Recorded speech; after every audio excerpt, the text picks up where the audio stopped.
ศาลาลงชันหรือหอแจกเพิ่นศิลปะโบราณของลาวไทยก็มีแต่ว่าไทยหมดไปแล้ว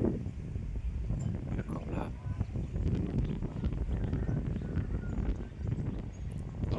พระธาตุที่นั่งเป็นมรดกตกทอดจากปู่ย่าตายายไว้เมื่อให้ติดผู้เฒ่าผู้แก่ผู้ศรัทธาในวัด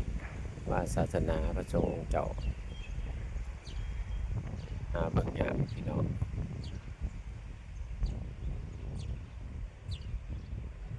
สมัยน้อยๆอาตมาก็มีเคยขึ้นไปกินข้าวอยู่เทิงศาลาวัดหอแจกนั่นแหละอยู่แถวไทยมีอยู่แต่ซุมื้อลื้อถิ่มไปแล้ว